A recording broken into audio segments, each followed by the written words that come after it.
Russia ਨੇ ਇੱਕ ਵਾਰੀ ਯੂਕਰੇਨ ਦੇ ਉੱਤੇ ਫੇਰ ਬਹੁਤ ਤਕੜਾ ਜਿਹੜਾ ਹਮਲਾ ਕੀਤਾ ਹੈ, ਜਿਹਦੇ ਵਿੱਚ 12 ਲੋਕਾਂ ਦੀ ਮੌਤ ਹੋ ਚੁੱਕੀ ਆ।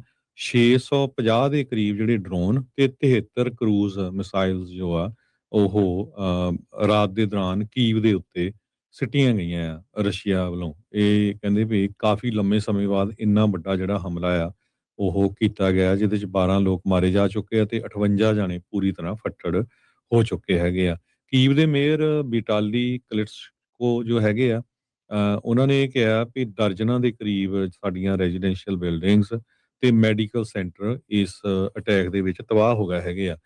ਵਲਾਡੀਮੀਰ ਜ਼ੈਲੈਂਸਕੀ ਜੋ ਪ੍ਰੈਜ਼ੀਡੈਂਟ ਹੈਗੇ ਆ, ਉਹਨਾਂ ਨੇ ਵਾਰਨਿੰਗ ਦਿੱਤੀ ਆ ਕਿ ਜੋ ਸ਼ੁੱਕਰਵਾਰ ਨੂੰ ਰਸ਼ੀਅਨ 에ਅਰ ਅਟੈਕ ਹੋਏ ਆ, ਸੋ ਉਸ ਤੋਂ ਬਾਅਦ ਅਸੀਂ ਜ਼ਰੂਰ ਇਹਦੇ ਅਗੇਂਸਟ ਜਿਹੜਾ ਆ ਅਟੈਕ ਕਰਾਂਗੇ।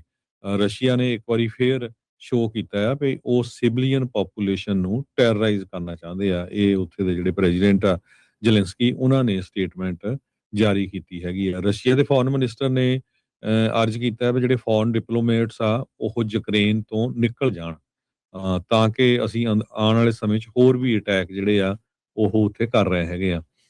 ਅਮਰੀਕਾ ਇਸ ਬਾਬਤ ਚੁੱਪ ਹੈਗਾ।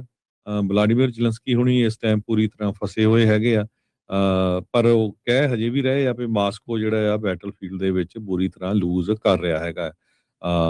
ਹਜ਼ਾਰਾਂ ਦੀ ਗਿਣਤੀ ਦੇ ਵਿੱਚ ਜੋ ਰਸ਼ੀਆ ਦੇ ਤੇ ਜੋ ਯੂਕਰੇਨ ਦੇ ਟਰੂਪ ਆ, ਉਹ ਜਦ ਦੀ ਲੜਾਈ ਲੱਗੀ ਆ 4 ਸਾਲ ਹੋ ਚੱਲੇ ਹੈਗੇ ਆ, ਮਾਰੇ ਜਾ ਚੁੱਕੇ ਹੈਗੇ।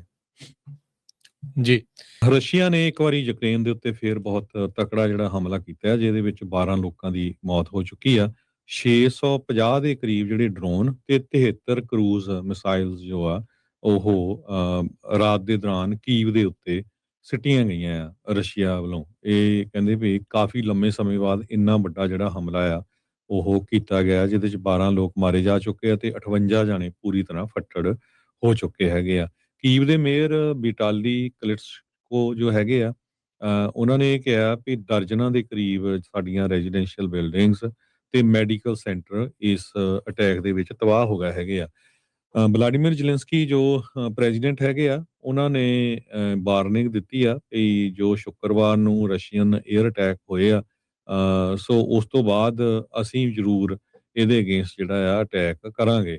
ਰਸ਼ੀਆ ਨੇ ਇੱਕ ਵਾਰੀ ਫੇਰ ਸ਼ੋਅ ਕੀਤਾ ਆ ਵੀ ਉਹ ਸਿਵਲੀਅਨ ਪਾਪੂਲੇਸ਼ਨ ਨੂੰ ਟੈਰਰਾਈਜ਼ ਕਰਨਾ ਚਾਹੁੰਦੇ ਆ। ਇਹ ਉੱਥੇ ਦੇ ਜਿਹੜੇ ਪ੍ਰੈਜ਼ੀਡੈਂਟ ਆ ਜ਼ੈਲੈਂਸਕੀ, ਉਹਨਾਂ ਨੇ ਸਟੇਟਮੈਂਟ ਜਾਰੀ ਕੀਤੀ ਹੈਗੀ ਆ। ਰਸ਼ੀਆ ਦੇ ਫੋਰਨ ਮਿਨਿਸਟਰ ਨੇ ਅਰਜ਼ ਕੀਤਾ ਵੀ ਜਿਹੜੇ ਫੋਰਨ ਡਿਪਲੋਮੇਟਸ ਆ ਉਹ ਯੂਕਰੇਨ ਤੋਂ ਨਿਕਲ ਜਾਣ, ਤਾਂ ਕਿ ਅਸੀਂ ਆਉਣ ਵਾਲੇ ਸਮੇਂ 'ਚ ਹੋਰ ਵੀ ਅਟੈਕ ਜਿਹੜੇ ਆ ਉਹ ਉੱਥੇ ਕਰ ਰਹੇ ਹੈਗੇ ਆ।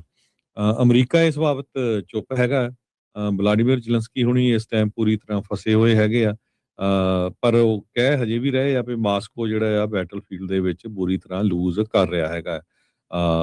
ਹਜ਼ਾਰਾਂ ਦੀ ਗਿਣਤੀ ਦੇ ਵਿੱਚ ਜੋ ਰਸ਼ੀਆ ਦੇ ਤੇ ਜੋ ਯੂਕਰੇਨ ਦੇ ਟਰੂਪ ਆ, ਉਹ ਜਦ ਦੀ ਲੜਾਈ ਲੱਗੀ ਆ 4 ਸਾਲ ਹੋ ਚੱਲੇ ਹੈਗੇ ਆ, ਮਾਰੇ ਜਾ ਚੁੱਕੇ ਹੈਗੇ। ਜੀ।